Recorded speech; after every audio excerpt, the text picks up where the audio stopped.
আসসালামু আলাইকুম, তাসরিমা নাহিদ আমন্ত্রণ জানাচ্ছি এনটিভির মধ্যাহ্নের খবরে। সংক্ষিপ্ত সফরে আজ ইসলামাবাদ থেকে ঢাকায় আসছেন মালয়েশিয়ার প্রধানমন্ত্রী আনোয়ার ইব্রাহিম। প্রায় 11 বছর পর মালয়েশিয়ান কোনো প্রধানমন্ত্রীর বাংলাদেশ সফর হচ্ছে এটি। অন্তর্বর্তীকালীন সরকারের প্রধান উপদেষ্টা নোবেলজয়ী অর্থনীতিবিদ ডক্টর মোহাম্মদ ইউনূসের আমন্ত্রণে ঢাকায় আসছেন আনোয়ার ইব্রাহিম। তার সফরে রাজনীতি, অর্থনীতি ও শ্রমবাজার ইস্যু গুরুত্ব পাবে বলে জানা গেছে। পররাষ্ট্র মন্ত্রণালয় থেকে জানা গেছে, শুক্রবার দুপুরের পর ঢাকায় আসবেন মালয়েশিয়ার প্রধানমন্ত্রী। তার সাথে 58 সদস্যের একটি প্রতিনিধি দল রয়েছে। অন্তর্বর্তী সরকারের প্রধান উপদেষ্টার সঙ্গে দ্বিপক্ষীয় বৈঠকে বসবেন তিনি। দুই শীর্ষ নেতার বৈঠকের পর যৌথ প্রেস কনফারেন্স হবে। এছাড়া আনোয়ার ইব্রাহিম বাংলাদেশের রাষ্ট্রপতি মোহাম্মদ শাহাবুদ্দিনের সঙ্গেও সৌজন্য সাক্ষাৎ করবেন। বিকেলে তিনি ঢাকা ছাড়বেন। সবশেষ 2013 সালের নভেম্বরে সরকারি সফরে ঢাকায় এসেছিলেন মালয়েশিয়ার তৎকালীন প্রধানমন্ত্রী নজিব রাজাক। হোয়াটসঅ্যাপ কথোপকথনে জনপ্রশাসনের সিনিয়র সচিব মোখলেসুর রহমান, যুগ্ম সচিব জিয়াউদ্দিন ছাড়াও স্বাস্থ্য সেবা বিভাগের সিনিয়র সচিব এম আকমল হোসেন আজাদ, যুগ্ম সচিব কে এম আলী আজম এবং তানভীরের নামে নিয়োগ বাণিজ্য অভিযোগ রয়েছে। তাদের সুপারিশে বিভিন্ন মন্ত্রণালয়ে অসংখ্য আওয়ামী লীগের সহযোগীদের পদায়ন ও পদোন্নতি দেওয়া হচ্ছে বলে তথ্য রয়েছে। নিয়ামুল আজিজ সাদেকের রিপোর্টের আজ দেখুন শেষ পর্ব। ডিসি নিয়োগ বাণিজ্যে অন্যতম mastermind K M Ali Azam. ছাত্র জনতার বিপ্লবের পর 19 আগস্টে জনপ্রশাসন মন্ত্রণালয়ে যুগ্ম সচিব পদে নিয়োগ পান। গভর্নমেন্ট অর্ডার তৈরি করা নিয়োগকৃতদের সঙ্গে সমন্বয় বিষয়ে মোবাইল কথোপকথনে এর প্রমাণ মেলে। এ কাজে বাধা হয়ে দাঁড়াতে পারে এমন ব্যক্তিদের সরিয়ে দেওয়ার জন্য যুগ্ম সচিব আলী আজম ও জিয়াউদ্দিন একসঙ্গে কাজ করেছেন। অন্যতম উপদেষ্টা আলী ইমাম মজুমদার এবং প্রধান উপদেষ্টার অ্যাডমিনের মহাপরিচালক আহসান কিবরিয়াকে কোনো কাজের জন্য দায়ী করার বিষয়েও বলতে দেখা যায়। ঢাকার ডিসি হিসেবে নিয়োগ বিষয়ে সুপারিশ করতে তানভীর নামে একজনের সঙ্গে কে এম আলী আজমের ঘনিষ্ঠ কয়েক দফা বৈঠক করতে দেখা যায়। এই তানভীরের চাহিদা অনুসারে ঢাকার ডিসি হিসেবে নিয়োগ পান শেখ হাসিনা সরকারের আইন সচিব আবু সালেহ মোহাম্মদ জহিরুল ইসলামের একান্ত সচিব তানভীর আহমেদ। রেলপথ মন্ত্রণালয় থেকে স্বাস্থ্যসেবা বিভাগের সচিব হিসেবে 20 আগস্টে বদলি হওয়া আকমল হোসেন আজাদ ছিলেন তাদের আস্থাভাজন। পরে যদিও তাকে চাপে রাখার কৌশল হিসেবে অফিসারদের উস্কে দেওয়ার কথা বলেন জনপ্রশাসনের সিনিয়র সচিব। বিধিবদ্ধ কমিটি কয়েকজন সচিবের নেতৃত্বে 56 জন আওয়ামী লীগ সমর্থিত ডিসি নিয়োগ নিয়ে প্রতিবাদ করায় 16 বছরে বঞ্চিত এবং ছাত্র আন্দোলনের সমর্থকদের 8 জনকে গুরুদণ্ড দেওয়ার সুপারিশ করেন আকমল হোসেন আজাদ। Niamul Aziz Sadek, NTV news, Dhaka. ব্রিটেনে 1000 কোটি টাকা বা 62 মিলিয়ন ব্রিটিশ পাউন্ড বাংলাদেশ থেকে পাচার করেছেন স্বৈরাচার হাসিনার ঘনিষ্ঠ দোসর বসুন্ধরা গ্রুপের চেয়ারম্যান আহমেদ আকবর সোবহান, তার ছেলে, কোম্পানির MD Sayem Sobhan Anvir, vice president Shafiya Sobhan এবং সাফওয়ান সোবহান সহ পরিবারের অন্যরা। আল জাজিরার ইন্টেলিজেন্স ইউনিটের সাংবাদিক জুলকার নাইন সায়ের বৃহস্পতিবার রাতে এক রিপোর্টে জানান এসব কথা। দেখা যায়, লন্ডনে 26টি বিলাসবহুল বাড়ি কিনেছেন বসুন্ধরার মালিকরা। আরও জানাচ্ছেন রানা মঞ্জুর। 1000 কোটি টাকা ব্রিটেনে পাচার করে 26টি বিলাসবহুল প্রাসাদোপম বাড়ি এবং সম্পত্তি কিনেছেন বসুন্ধরা গ্রুপের চেয়ারম্যান আহমেদ আকবর সোবহান, তার ছেলে, কোম্পানির ব্যবস্থাপনা পরিচালক সায়েম সোবহান আনভীর, ভাইস প্রেসিডেন্ট সিফাত সোবহান সহ পরিবারের সদস্যরা। আহমেদ আকবর সোবহানের ছেলে বসুন্ধরার ভাইস প্রেসিডেন্ট সাদাত সোবহান এবং সিফাত সোবহানের সিঙ্গাপুরের গোল্ডেন ওক ভেঞ্চার লিমিটেড এসব অর্থ পাচার এবং সম্পত্তি কেনাকাটা করেছে। এছাড়া আহমেদ আকবর সোবহানের আরেক ছেলে ও বসুন্ধরা গ্রুপের vice president Safwan Sobhan British Virginia আইল্যান্ডে রেজিস্ট্রি করা অস্ট্রিনো লিমিটেডের দুবাই অফিসের মাধ্যমেও এসব অর্থ পাচার ও সম্পত্তি কেনাকাটা করে। বসুন্ধরা গ্রুপের চেয়ারম্যান আহমেদ আকবর সোবহান 1980 দশক থেকে ভূমিদস্যু হিসেবে বাংলাদেশে পরিচিত। নদী ও জলাশয় ভরাট করে দখল, সরকারি খাস জমি এবং দরিদ্র মানুষের জায়গা জমি দখল নিয়ে আবাসিক প্রকল্প তৈরির নামে লাখ লাখ কোটি টাকা বেহাত করেছে এই বসুন্ধরা গ্রুপ। এই ব্যবসার জন্য বহু হতাহতের ঘটনা ঘটলেও সবই অর্থের বিনিময়ে রাজনৈতিক প্রভাবে ধামাচাপা দিয়েছে বসুন্ধরা গ্রুপ। বসুন্ধরার ব্যবস্থাপনা পরিচালক সায়েম সোবহান আনভীর 2021 সালে কলেজ ছাত্রী মুনিয়াকে হত্যায় অন্যতম সন্দেহভাজন ছিলেন, কিন্তু পুলিশ তাকে দায় মুক্তি দিয়েছিল। বসুন্ধরার অর্থ পাচার ও ব্রিটেনে 26টি বাড়ি কেনার রিপোর্টে আরও বলা হয় 2018 সালে সেন্ট্রাল লন্ডনের উইকম্বে স্কোয়ারের 5000 স্কোয়ার ফিটের বাড়িটি বসুন্ধরার মালিকরা কিনেছেন 154 কোটি টাকা বা 10 মিলিয়ন পাউন্ড খরচ করে। লন্ডনে তাদের দ্বিতীয় মূল্যবান সম্পদ হল ওয়েন্টউডের ওয়েলিংটন এভিনিউর বাড়িটি। 2021 সালে 130 কোটি টাকা খরচ করে বাড়িটি কিনেছেন আনভির। তৃতীয় বিলাসবহুল সম্পদটি কেনা হয় সেন্ট্রাল লন্ডনের ওয়াটার ফ্রন্ট ড্রাইভে। এখানে 2টি ফ্ল্যাট কেনা হয়, যার একটির দাম 105 কোটি টাকা, অন্যটি 92 কোটি টাকা। এছাড়া 2005 সালে লন্ডনের মেলবোর্ন হাউস 78 কোটি টাকায় কেনা হয়েছিল। এর বাইরে আহমেদ আকবর সোবহানের পরিবারের সদস্যদের নামে 15 বছরে লন্ডনে আরও 21টি বাড়ি ও সম্পদ কেনা হয়, যাদের মূল্য 8 কোটি টাকা থেকে 50 কোটি টাকা পর্যন্ত। এইসব বাড়ি ও সম্পদ কিনতে Bashundhara group Dubai, Singapore, Cyprus, London, Malaysia সহ আরও কিছু দেশে অর্থ পাচার করেছে। Rana Manjur, NTV international desk. রাঙামাটির বাঘাইছড়ির পর্যটন কেন্দ্র সাজেকে আজ থেকে অনির্দিষ্টকালের জন্য পর্যটকদের ভ্রমণে নিরুৎসাহিত করেছে জেলা প্রশাসন। বৃহস্পতিবার সংবাদ বিজ্ঞপ্তিতে জানানো হয়, সাজেক ও আশপাশের এলাকায় আইনশৃঙ্খলা পরিস্থিতি এবং নিরাপত্তা বিবেচনা করে এই সিদ্ধান্ত নেওয়া হয়েছে। জেলা প্রশাসক মোহাম্মদ মোশাররফ হোসেন খান জানান, খাগড়াছড়ি হয়ে সাজেকে যেতে হয়। সার্বিক পরিস্থিতি বিবেচনায় পর্যটকদের ভ্রমণে নিরুৎসাহিত করা হচ্ছে। সম্প্রতি পাহাড়ে সহিংসতার পর অবরোধে প্রায় 4 দিন সাজেকে আটকা পড়েন প্রায় 1500 পর্যটক। তাদের পানি ও খাদ্যের সংকট সৃষ্টি হয়। পরে সেনাবাহিনীর সহায়তায় খাগড়াছড়ি শহরে ফেরেন পর্যটকরা। এরই প্রেক্ষিতে জেলা প্রশাসনের সভায় প্রথম দফায় 3 দিন এবং পরবর্তীতে 2 দফায় সময় বাড়িয়ে 3 অক্টোবর পর্যন্ত সাজেকে ভ্রমণে নিরুৎসাহিত করা হয়েছিল। নিয়ন্ত্রণে আসছে না ডিমের বাজার।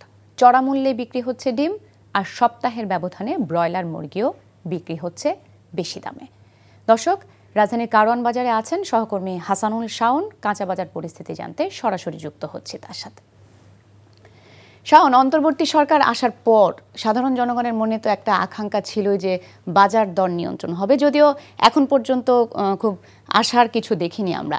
আজকের বাজারের কি অবস্থা?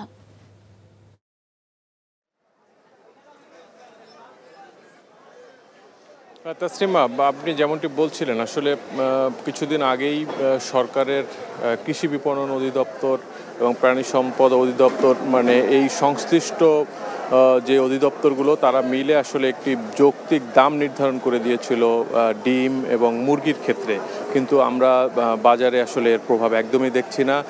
গত সপ্তাহেও ব্রয়লার মুরগির কেজি বিক্রি হয়েছিল 180 টাকা, কিন্তু এই সপ্তাহের ব্যবধানে আজকে কেজিতে 20 টাকা দাম বেড়ে আজকে কিন্তু ব্রয়লার মুরগি 200 টাকায় বিক্রি হচ্ছে। সেক্ষেত্রে বিক্রেতারা যেটি বলছেন, আসলে পাইকারি বাজারে এই মুরগির আসলে সরবরাহই খুব কমে গেছে।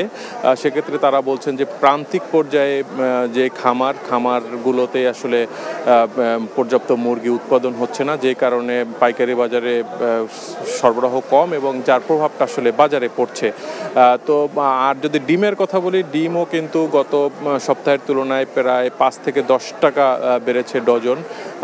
বাদামি রঙের যেই ফার্মের মুরগির ডিমটি, সেটি আজকে 165 টাকা আমরা দেখছি যে বিক্রি হচ্ছে, যেটি গত সপ্তাহে আমরা দেখেছিলাম যে বাজার ভেদে 155 থেকে 160 টাকায় বিক্রি হচ্ছিল। তো সেক্ষেত্রেও বিক্রেতাদের একই কথা, পাইকারি বাজারে আসলে দাম কমছে না, যে কারণে আসলে খুচরা বাজারের প্রভাব পড়ছে না। আর তাসলিমা, আজকে আরেকটি জিনিস বলতে হয় যে গত কয়েকদিন একটু বৃষ্টি আবহাওয়ার কারণে আমরা যেটি দেখছি যে সবসময়ই আসলে সবজির দামের উপরে একটি প্রভাব পড়ে, বিশেষ করে কাঁচামরিচের দামের একটি প্রভাব আমরা দেখি। তো যেটি আজকে দেখছি যে আমরা 320 টাকায় বিক্রি হচ্ছে 1 কেজি কাঁচামরিচ, যেটি স্বাভাবিক সময়ে হয়তো 120 বা 140 টাকা সর্বোচ্চ দাম থাকে, সেটি আজকে ক্রেতাদের কিনতে হচ্ছে 320 টাকায়। তো এক্ষেত্রে পাইকারি বাজারে সরবরাহ কাঁচামরিচের একদমই কম।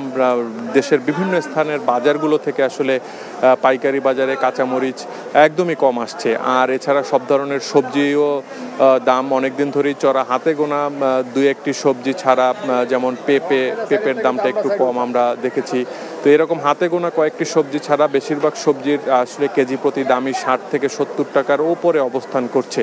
এবং এই একটু বৃষ্টিপূর্ণ আবহাওয়ার মধ্যে আমরা দেখছি যে এই সবজির দামটা বরাবরের মতো আজকেও আমরা দেখছি যে বাজারে বেশ চড়া। তো সাধারণ মানুষের মধ্যে আসলে তারা একটু চান যে সরকার যাতে বাজার মনিটরিং বাড়িয়ে এই বাজার আসলে তাদের নিয়ন্ত্রণে আনেন। এই যে হঠাৎ করে দাম শুধু বেড়েই যায়, এই অবস্থা থেকে তারা আসলে নিস্তার চান। তো তাসরিম, এই ছিল বাজারের সবশেষ অবস্থা। খেলার খবর, ক্রিকেট। দেশের মাটিতে টেস্ট ক্রিকেট থেকে সাকিব আল হাসানের মর্যাদাপূর্ণ বিদায় নিশ্চিত করতে তাকে নিরাপত্তা দেয়া হবে বলে ইঙ্গিত দিয়েছেন যুব ও ক্রীড়া উপদেষ্টা আসিফ মাহমুদ।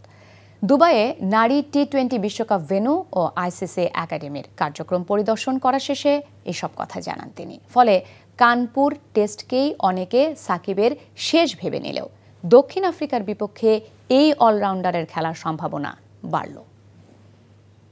একজন খেলোয়াড়কে অবশ্যই আমরা সর্বোচ্চ নিরাপত্তা দিব এবং যে কোনো ধরনের অভিযোগ থাকলে সেটা তো আইনি বিষয়ে ভিন্ন সে বিষয়ে আমি কোনো মন্তব্য করতে পারি না। আইন মন্ত্রণালয়ের বিষয়ে একটা স্পষ্টতা দিয়েছে। আমরা সাকিব আল হাসানের নিরাপত্তার কথা ইতিমধ্যে বলেছি এবং সেটা আমরা নিশ্চিত করব। এবং আমিও ব্যক্তিগতভাবে চাই এরকম একজন প্লেয়ার যার দেশের জন্য এত অর্জন রয়েছে, তিনি বাংলাদেশেই তার যেহেতু টেস্ট শেষ করতে চাচ্ছেন সে ফেয়ারওয়েলটা পাক, এটা আমার আশা থাকবে। ওয়ানডে ইতিহাসের প্রথম ডাবল সেঞ্চুরির সাক্ষী গোয়ালিয়রের ক্যাপ্টেন রূপ সিং স্টেডিয়াম। 2010 সালে কিংবদন্তি শচীন টেন্ডুলকারের ঐতিহাসিক সেই ইনিংসের পর আর কোনো আন্তর্জাতিক ম্যাচই আয়োজন হয়নি সেই মাঠে, হয়তো আর হবেও না।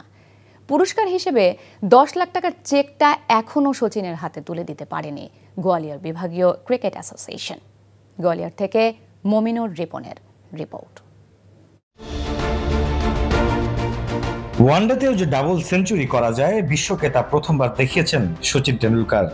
এরপর তালিকায় আরও 11টি ডাবল সেঞ্চুরি যোগ হলেও শচীন টেন্ডুলকারের সেই ইনিংস চিরস্মরণীয় হয়ে আছে ক্রিকেট ভক্তদের কাছে। এই সেই মাঠ যেখানে ওয়ানডে ইতিহাসের প্রথম ডাবল সেঞ্চুরি দেখেছিল ক্রিকেট বিশ্ব, যেটা এসেছিল ক্রিকেট কিংবদন্তি শচীন টেন্ডুলকারের হাত ধরে। এরপর 14 বছর পেরিয়ে গেলেও আন্তর্জাতিক কোনো ম্যাচ অনুষ্ঠিত হয়নি ঐতিহাসিক এই গ্রাউন্ডে। দক্ষিণ আফ্রিকার বিপক্ষে অসাধারণ সেই ইনিংসের পর আর কখনো গোয়ালিয়রে আসা হয়নি অসংখ্য রেকর্ড গড়া ডানহাতি এই ব্যাটারের। তাই পুরস্কার হিসেবে 10 লাখ রুপির চেকটা এখনো তুলে দেওয়া হয়নি শচীনের হাতে। সেই ম্যাচের পর শচীন এখন পর্যন্ত এখানে আসেনি, তার সাথে আমাদের যোগাযোগ করাও হয়ে ওঠেনি, তাই তার পুরস্কারটা এখনো আমাদের কাছেই থেকে গেছে। কখনো সুযোগ হলে আনুষ্ঠানিক আয়োজন করে পুরস্কারটা দিতে চাই।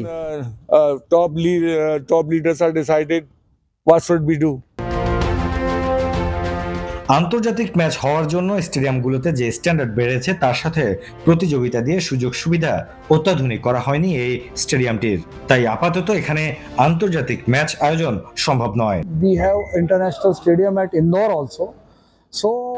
মধ্যপ্রদেশে আয়োজিত ম্যাচগুলো নয়ডায় অনুষ্ঠিত হয়। তাছাড়া গোয়ালিয়রে অত্যাধুনিক আরেকটি স্টেডিয়াম করা হয়েছে, তাই পুরনো স্টেডিয়ামে বয়সভিত্তিক ও স্থানীয় টুর্নামেন্ট ছাড়া আন্তর্জাতিক ম্যাচ হওয়া সম্ভব নয়। To overcome that difficulty, we have built a new cricket stadium with lots of new facilities. আন্তর্জাতিক ম্যাচ না হলেও শচীনের সেই ইতিহাস গড়া ইনিংসে অমর হয়ে থাকবে সংস্কারের অভাবে থাকা Roop Singh stadium. Mominur Ripon, NTV news, Gwalior, Bharat. Golf অনুষ্ঠিত হলো 3 দিন ব্যাপী DFCH lady captain cup golf tournament 2024 এর সমাপনী অনুষ্ঠান। লেডি ক্যাপ্টেন কাপ গলফ টুর্নামেন্টটি কুর্মিটোলা গলফ কোর্সে 2 অক্টোবর থেকে শুরু হয়ে আজ শেষ হয়েছে। টুর্নামেন্টে কুর্মিটোলা গলফ ক্লাবের দেশি বিদেশি সদস্য সহ দেশের সকল ক্লাবের প্রায় 650 জন গলফার অংশগ্রহণ করেন। Doctor Fazlul Haque colorectal hospital লিমিটেডের প্রতিষ্ঠাতা ও chairman professor doctor AKM Fazlul Haque আজ সকালে আনুষ্ঠানিকভাবে এই টুর্নামেন্টের উদ্বোধন করেন। অনুষ্ঠানে অংশগ্রহণকারী সদস্যরা ছাড়াও কুর্মিটোলা গলফ ক্লাবের lady captain professor Shahin Mahbuba Haque সহ প্রতিষ্ঠানটির উচ্চপদস্থ সামরিক ও বেসামরিক কর্মকর্তারা উপস্থিত ছিলেন। এই ছিল মধ্যাহ্নের খবরে। এই খবরের ভিডিও সহ আপডেট জানতে ভিজিট করুন এনটিভি অনলাইন www.ntvbd.com। এছাড়াও এনটিভির জনপ্রিয় সব অনুষ্ঠান ও খবরের আপডেট জানতে ভিজিট করুন আমাদের ইউটিউব ও ভেরিফাইড ফেসবুক পেজে। 2টায় দুপুরের খবর দেখার আমন্ত্রণ রইল। ধন্যবাদ সবাইকে।